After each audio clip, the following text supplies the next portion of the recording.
नमस्कार दोस्तों, आप सभी लोगों का इस लेक्चर वीडियो में स्वागत है। आज हम नॉन पैरामेट्रिक टेस्ट में क्रुस्कल वैलिस टेस्ट और फ्रीडमैन एनोवा के बारे में डिस्कस करेंगे। दोस्तों, जैसे हम लोग सभी जानते हैं कि ये जो टेस्ट है हमारा क्रुस्कल वैलिस टेस्ट, ये बिल्कुल एनोवा की तरह ही है और एनोवा का एक तरीके का सब्स्टिट्यूट भी हम कह सकते हैं। जैसे हमारे अगर एजम्पशंस फुलफिल नहीं होते हैं एनोवा में, जैसे ये एनोवा हम सेवरल जो मीन्स है उनको कंपेयर करते हैं, जब इसके एनोवा के एजम्पशंस फुलफिल नहीं होते तब हम इसी के equivalent Kruskal Wallis test use करते हैं। तो क्रुस्कल वैलिस टेस्ट में जैसे यहाँ पर लिखा है more than 2 samples. More than 2 sample का मतलब है कि हमने अपने पूरे डेटा को उसको सेवरल कैटेगरीज में, और वो जो कैटेगरीज हैं म्यूचुअली एक्सक्लूसिव कैटेगरीज में हमने डेटा को डिवाइड किया।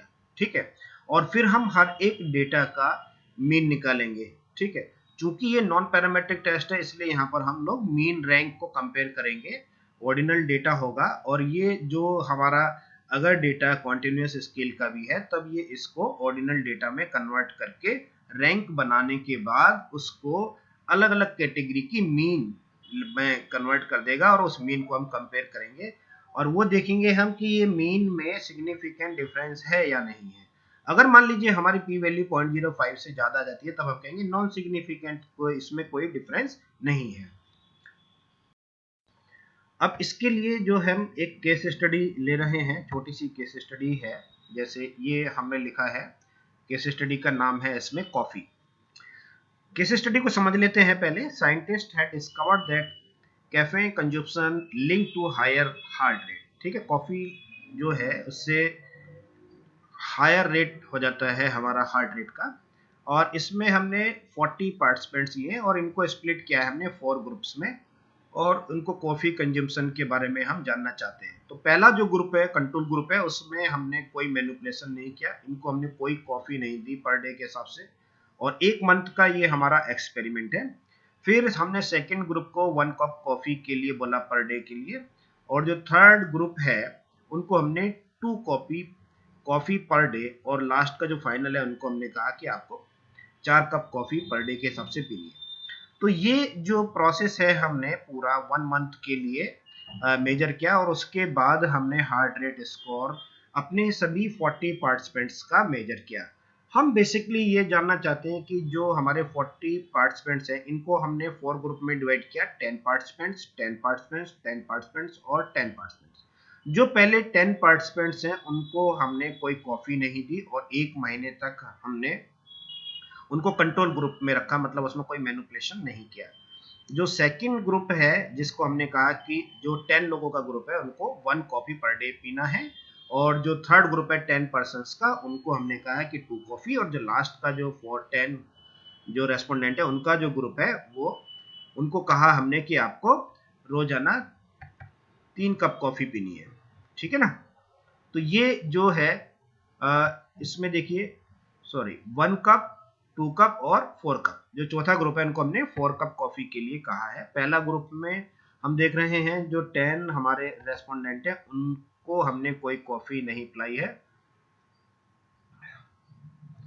और उनका जो स्कोर है, पहला जो रेस्पोंडेंट है हमारा पार्टिसिपेंट्स, उनका हार्ट रेट स्कोर 62 है, दूसरे वाले पार्टिसिपेंट्स का 81, 93, 65, इस तरीके से ये हमारे पास जो 10 पर्सन्स हैं इनका हार्ट स्कोर आ गया है जिनको हमने कॉफी नहीं पिलाई है। ठीक है, दूसरा ग्रुप है, ये देखिए जिन्होंने 1 कॉफी पर डे पी है 10 पर्सन्स का, उनका हार्ट रेट स्कोर 75, 68, 99 इस तरीके से है। और जो हमारे पास जो थर्ड ग्रुप है जिनको हमने कहा है कि 10 जो हमारे पार्टिसिपेंट्स हैं उनको 2 कॉफी पर डे पीना है, और उसके बाद उनका हमने 1 महीने के बाद हार्ट रेट सब लोगों का लिया है। ठीक है, उनका हार्ट रेट स्कोर आया है 62, 78, 84 इस तरीके से। और जो लास्ट का ग्रुप है उसको हमने कहा है आपको 4 कॉपी पर डे पीनी है, और उनका जो हार्ट स्कोर हमने देखा 110, 105, 95 इस तरीके से ये स्कोर है। तो दोस्तों एक तो हमें ये समझना है कि ये जो है हमारा कैटेगरिकल डेटा है, जिसमें हमने नॉमिनल स्केल में लिया है डेटा को, और इसको हमने कोडिंग की है 1 2 3 4। ठीक है। दूसरा जो डेटा है वो हमारा स्केल में है, जिसमें हार्ट रेट हम मेजर कर रहे हैं अपने रेस्पोंडेंट का या पार्टिसिपेंट्स का। तो इस तरीके से ये जो डेटा है, एक ही जो ग्रुप है 40 पर्सन्स का, उनको हमने 4 म्यूचुअली एक्सक्लूसिव कैटेगरी में डिवाइड कर लिया। इनका कंट्रोल ग्रुप बनाया, इनका सेकंड ग्रुप बना जिनको 1 कॉफी, और इस तरीके से थर्ड और फोर्थ। ठीक है। तो केस स्टडी बिल्कुल क्लियर है। अब हमें जो करना है इसमें, वो पहले हम एज्यूम्पशंस देख लेते हैं, क्योंकि डेटा हमारा मैट्रिक है तो हम देखना चाहते हैं कि क्या इसके जो एज्यूम्पशंस हैं वो फुलफिल हो रहे हैं या नहीं। तो डेटा की हम नॉर्मेलिटी और होमोजेनिटी चेक करेंगे, क्योंकि होमोजेनिटी हम इसलिए कर सकते हैं कि जो हमारे पास 4 कैटेगरीज है उसमें डेटा का वेरिएंस किस तरीके से हो रहा है, वो कांस्टेंट है अक्रॉस द ग्रुप या नहीं है। ठीक है। तो ये हमने देखा, एक्सप्लोर में हम लोग गए, और कॉफी कंज्यूमशन को हमने कैटेगरिकल वेरिएबल है चूंकि, इसको फैक्टर लिस्ट में डाला। और ये जो हार्ट रेट स्कोर है ये हमारा डिपेंडेंट लिस्ट में, क्योंकि ये हमारा कॉन्टिन्यूस स्केल में है, रेशो स्केल में हमने ये डेटा लिया है।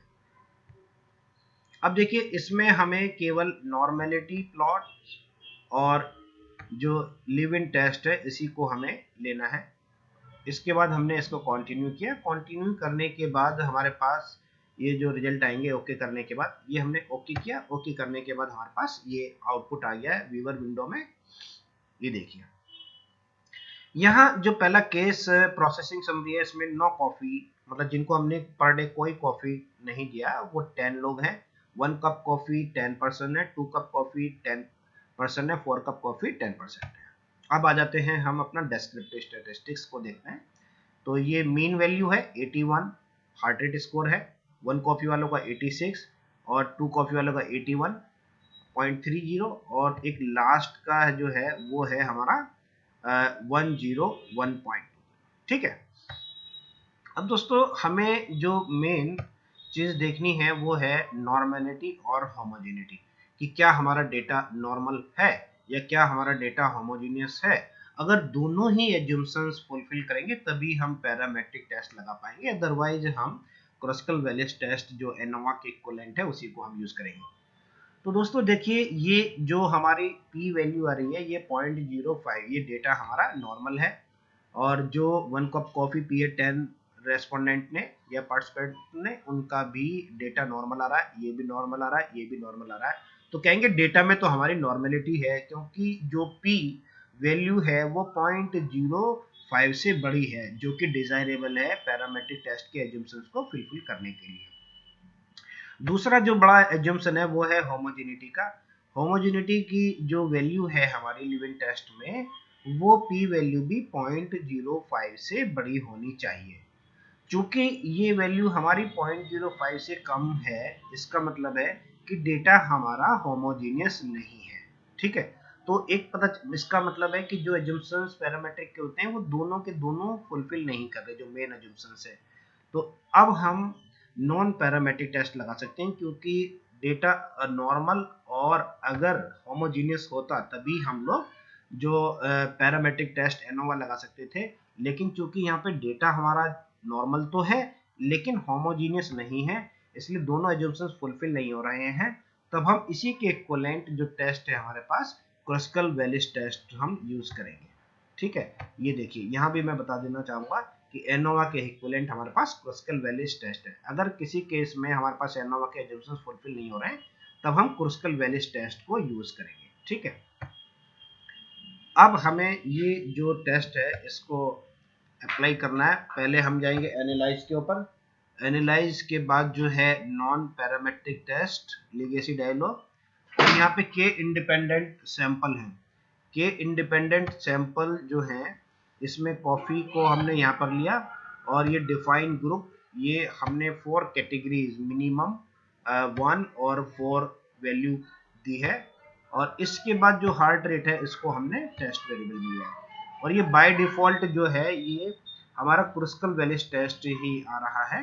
और इसमें हम चाहें तो डेस्क्रिप्टिव, स्टैटिस्टिक्स और क्वार्टाइल भी देख सकते हैं। जो डेटा हमारा 4 पार्ट्स में डिवाइड है किस तरीके से है। और इसके बाद देखिए ये हमने कंटिन्यू किया, कंटिन्यू करने के बाद हमने ओके किया और ओके करने के बाद हमारे पास ये रिजल्ट आ गया।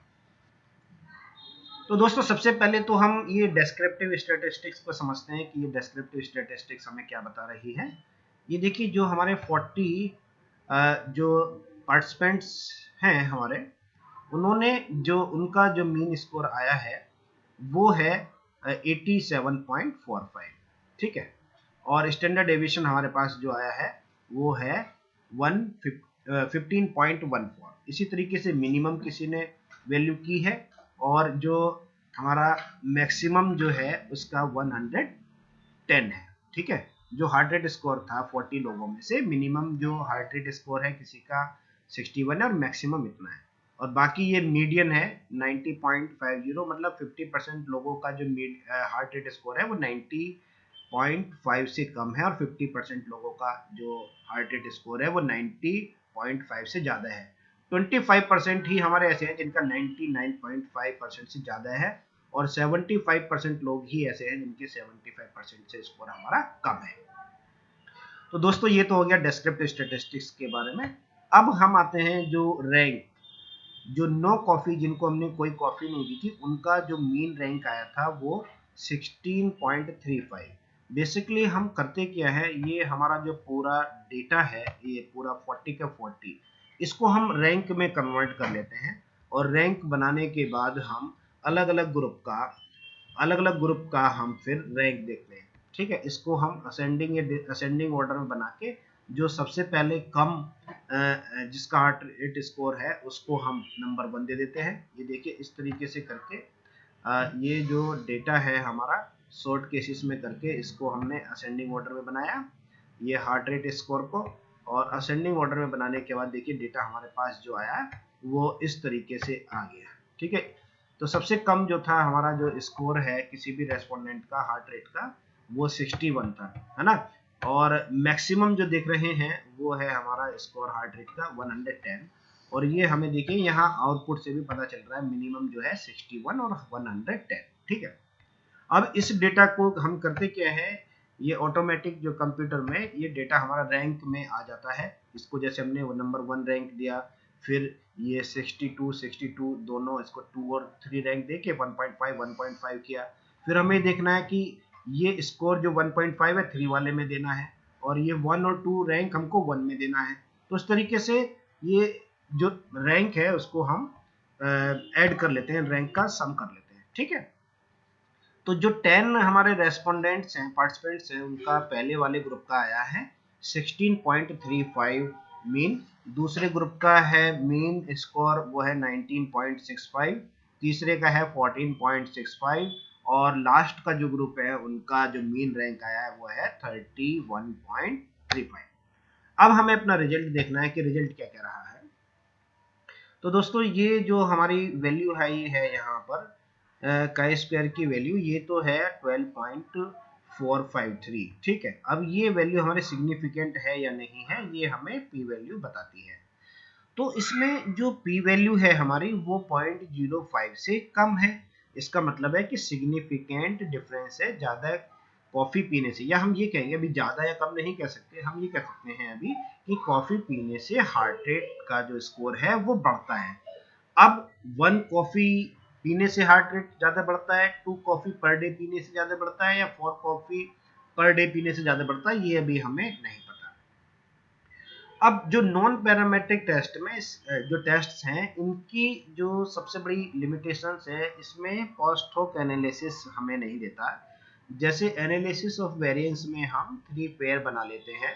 मान लीजिए यही टेस्ट हमारा अगर हम डेटा नॉर्मल और होमोजीनियस होता है तब हमारे 3 पोस्ट होक एनालिसिस में हम लोग 3 पेयर बनाते हैं, नो कॉफ़ी का 1 कॉफ़ी के साथ, नो कॉफ़ी का 2 कॉफ़ी के साथ और नो कॉफ़ी का 4 कॉफ़ी के साथ, इस तरीके से। चूंकि यहाँ पर पोस्ट होक एनालिसिस की फैसिलिटी नहीं होती है नॉन पैरामेट्रिक टेस्ट में, तो इसमें हम नो कॉफ़ी को 1 कॉफ़ी के साथ कंपेयर करेंगे कि ये देखेंगे कि क्या 1 कॉफ़ी पीने से जो हार्ट रेट स्कोर है वो बढ़ जाता है, या नो कॉफ़ी को हम 2 कॉफ़ी के साथ कंपेयर करेंगे। और तो इनको जब हम कंपेयर करेंगे तो हमें 3 बार मैन व्हाइटनी टेस्ट लगाना पड़ेगा। एक बार नो कॉफी का 1 कॉफी के साथ, दूसरा नो कॉफी का 2 कॉफी के साथ, तीसरा नो कॉफी का 4 कॉफी के साथ। और फिर हम ये देखना चाहेंगे कि ये जो सिग्निफिकेंट डिफरेंस आ रहा है ये किस ग्रुप में आ रहा है। नो कॉफी 1 कॉफी में आ रहा है, या नो कॉफी 2 कॉफी में आ रहा है, या नो कॉफी 4 कॉफी, जो हम 4 कप कॉफी ले रहे हैं उसमें आ रहा है।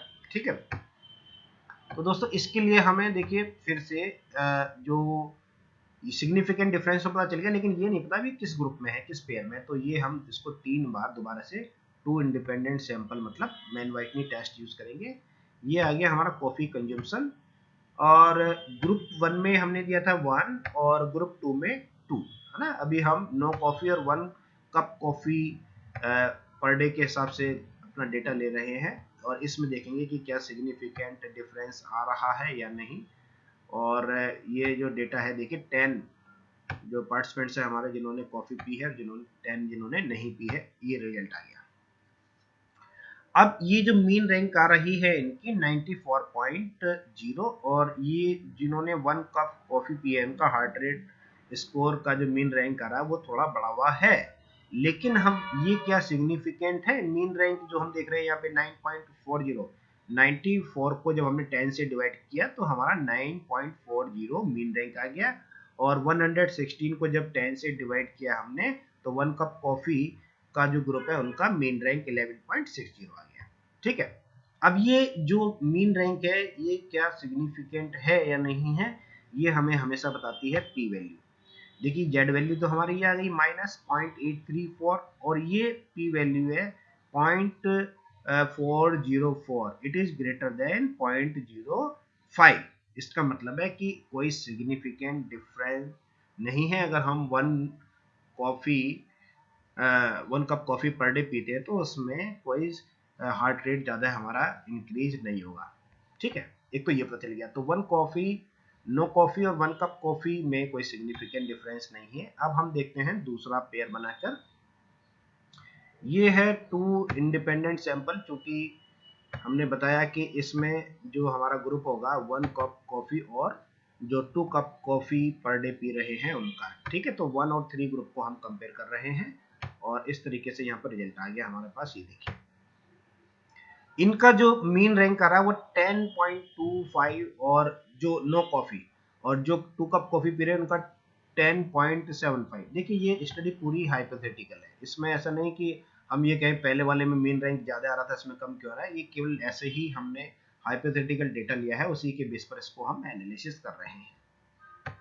तो ये देखिए कोई ज्यादा सिग्निफिकेंट डिफरेंस हमें लग भी नहीं रहा है ना, 10.25 और 10.75। अब देखते हैं इसकी जो वैल्यू है पी वैल्यू। पी वैल्यू देखिए हमारी है 0.850, again it is greater than 0.05। इसका मतलब है कि अगर हम 2 कप कॉफी भी पर डे पीते हैं तो उससे हार्ट रेट स्कोर नहीं बनता है, ज्यादा नहीं बढ़ता है। ठीक है, अब तीसरा जो हमारा ग्रुप है इस पर आते हैं हम।